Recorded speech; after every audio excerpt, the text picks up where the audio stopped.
बिस्मिल्लाहिर्रहमानिर्रहीम। अस्सलाम वालेकुम नाज़रीन, मैं हूँ महरीन सब्तैन और देख रहे हैं आप मेरा यूट्यूब चैनल। नाज़रीन, अमीर बालाज केस में एहसन शाह का करैक्टर जो है वो एक ऐसी मिसाल बन गया। यकीन मानिए बड़ा दुख होता है सुन के कि हमारे हमसाए मुल्क में एहसन शाह को लेकर पाकिस्तानियों को बुरा भला कहा जा रहा है। हम लोगों को कहा जा रहा है कि ये तो सबको बेच खाएँ और पैसा ही इनके लिए सब कुछ है। तो मैं उनसे पहले कहना चाहूँगी कि अच्छे बुरे लोग हर जगह मौजूद होते हैं, बेहतरीन लोग पाकिस्तान में मौजूद हैं। माशाल्लाह माशाल्लाह, जितनी यहाँ पे चैरिटी होती है, ज़कात होता है, सदका खैरात होता है, लोग उम्रा हज ज़ियारात पे जाते हैं और उसके अलावा मामलात दुनिया के जब कोविड का टाइम आया, जैसा लोगों ने एक दूसरे की मदद की, तो बुरे लोग तो हर जगह मौजूद है। एक से एक बुरा वाक़या हमारे हमसाए मुल्क में होता है, लेकिन उसका मतलब ये नहीं कि आप सबको एक ही सोटी से हाँके। अब जनाब ये जो एहसन शाह है, एहसन शाह के बारे में ऐसे इंकशाफ़ात हुए हैं कि मैं तो हैरान रह गई। यकीन मानिए, यकीन नहीं आता कि कोई शख्स जो है वो इस कदर भी बुरा हो सकता है। उसने जिस तरह से अपने दोस्त को तो धोखा दिया, लेकिन उसने किन लोगों को और भी धोखा दिया, उसकी कुछ डिटेल्स आई हैं। सीनियर सहाफ़ी हैं शाहिद चौधरी, और उन्होंने भी कुछ चीज़ें शेयर की हैं। कुछ उनके दोस्त हैं एहसन शाह के, उन्होंने कुछ चीज़ें शेयर की हैं और कुछ चीज़ें जो हैं उनके अहले इलाका ने शेयर की हैं। मैं तो हैरान हो गई हूँ, ऐसी-ऐसी बातें अब निकल कर आ रही हैं। तो ज़रा इस बात को शुरू करते हैं।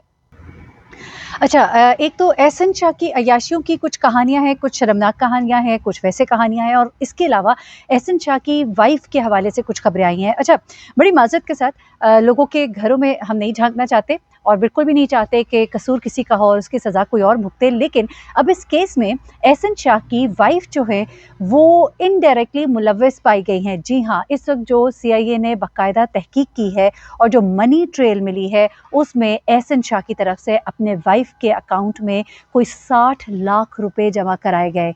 और जितनी तेज़ी से ये अपनी वाइफ को लेकर बाहर गया है, ये तमाम तर मामलात ने उसको और भी मशकूक बनाया। इसके अलावा शायद चौधरी हैं, वो कहते हैं कि एहसन शाह जो है, इसकी वाइफ जो है, ये कोई ग़ालिबन मॉडल हैं। उन्होंने तो कुछ बड़ी अजीब-सी बातें भी की हैं, लेकिन वो बड़े वसूख के साथ ये बात कर रहे हैं।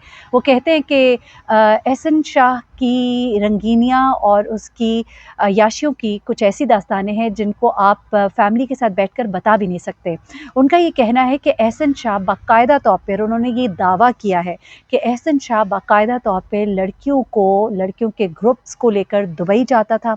ना सिर्फ ये, बल्कि वो लड़कियाँ जो गरीब घरानों से ताल्लुक़ रखती थीं और जो पैसा जल्दी कमाना चाहते हैं या जो ज़रा खूबसूरत हैं और जिनके अंदर थोड़ा-सा आपको नज़र आता है कि इनके अंदर कुछ है, तो इनको बाहर लेकर जाना, गरीब घरों की लड़कियों को उनको वहाँ पे मॉडलिंग के बहाने लेकर जाना और फिर वहाँ पर दुबई में जिस तरह के कारोबार होते हैं आपको मालूम ही है, उस तरह के कामों में एज़ अ सिंगर ताइफ़े में लेकर जाना और फिर उसके बाद उनसे बड़ी माज़रत के साथ वहाँ पर बहुत से और कामों में उनकी इन्वॉल्वमेंट जो है वो कहते हैं कि उनको मालूम हुई है। उसके अलावा उनका ये कहना है सिर्फ़ यही नहीं, बल्कि वहाँ पर लड़कियों को ले जाकर बाकायदा तौर पर बेचा भी गया है। ये इल्ज़ाम उन्होंने लगाया। वो कहते हैं कि ये मैं बड़े वसूख ज़राए से ये बात आपको बता रहा हूँ।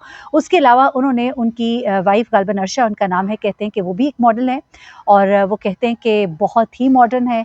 उनका लिबास, उनका पहनावा जो है वो उनके मुताबिक बड़ा ही मायूब है और गैर मुनासिब है। यही नहीं बस किया उन्होंने, बल्कि उन्होंने एक और बहुत बड़ा इल्ज़ाम लगाया।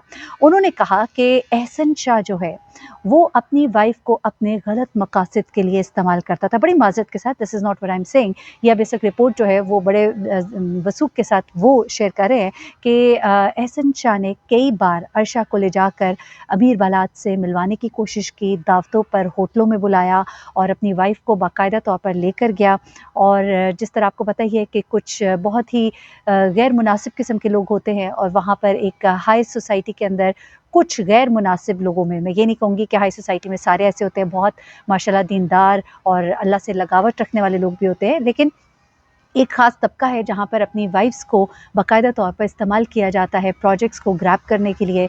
वहाँ पर उनको एज़ समझ लीजिए बेट इस्तेमाल किया जाता है, शिकार के तौर पे इस्तेमाल किया जाता है। अपनी वाइफ़्स को मजबूर किया जाता है कि उनके बिज़नेस पार्टनर्स के साथ बैठें, बातचीत करें, कॉफ़ी पिएँ, चाय पिएँ और उनको प्रोजेक्ट्स दिलवाएँ। बहुत ही माज़रत, मुझे मालूम है कि ये मेरी वीडियोज़ जो हैं फैमिलीज़ देखती हैं, लेकिन हमारे मुआशरे का ये एक ऐसा चेहरा है जिसको हमें समझने की ज़रूरत है और हमें जानना चाहिए कि क्या हो रहा है। ऐसा नहीं है कि इसमें कोई आपको सनसनी या मिसाला बेचने के लिए ये सब कुछ बताया जा रहा है, लेकिन ऐसा होता है। और इसी तरह का कुछ काम जो है उन्होंने दावा किया है कि एहसन शाह अपनी वाइफ़ से करवाता था और वो इसको लेकर गया है कई बार मुलाकात करवाने भी। अमीर बालाज को इस बात का नहीं मालूम था, वो कहते हैं, लेकिन ये चाहता था कि किसी तरह अमीर बालाज को ट्रैप करे, लेकिन चूँकि वो ये वाली ज़हनियत नहीं रखता था और ज़िंदगी को एन्जॉय करना या घूमना-फिरना और तरह की अय्याशियाँ ज़रूर होंगी, लेकिन इस तरह की चीज़ और ख़ास तौर पे वो चूँकि इसको अपना दोस्त समझता था और दोस्त की बीवी पर गलत या मैली निगाह डालना जो है, वो उसके लिए बहुत गैर मुनासिब था। तो उसने तो अपनी वफ़ादारी का सबूत दिया और वफ़ा निभाई, लेकिन इस शख्स ने बेवफ़ाई की इंतहा कर छोड़ी। अच्छा, उसके बाद उन्होंने ये भी बात बताई कि कई बार इसने होटल में बुलवाया बारात से मुलाकात के बहाने और लेकिन उसको वो नहीं इस तरफ कन्विंस कर सका। बालाज के बारे में ये भी कहा जाता है कि उसने बाकायदा हज भी किया हुआ था और एक दीन की तरफ रग़बत भी रखता था और इस चीज़ की वजह से भी गालिबन वो इस शिकंजे में तो ना फँस पाया। यहाँ से भी लोग बल्कि ये कहते हैं कि अमीर बालाज इसको जितना देता था या इसके ऊपर जितना खर्च करता था, ये इतना तो उसने अपना ज़मीन जो बेच दिया और उसके बाद उसके साथ क्या हुआ कि अब जेल की सलाखों के पीछे रहेगा। और अब तो ये भी कहा जा रहा है कि अगर ये निकलेगा भी तो इसे किसी पुलिस मुकाबले में मरवा दिया जाएगा। बचने वाला ये नहीं है, ये अब क्लेम किया जा रहा है।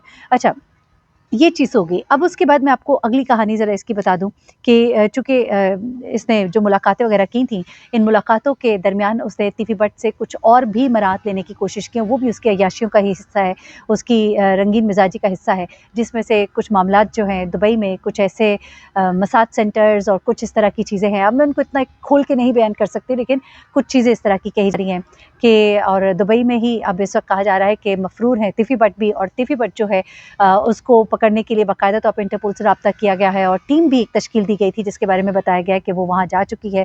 देखें कि क्या अब वो टीम उसको वापस लाने में या ढूँढने में कामयाब होगी कि नहीं।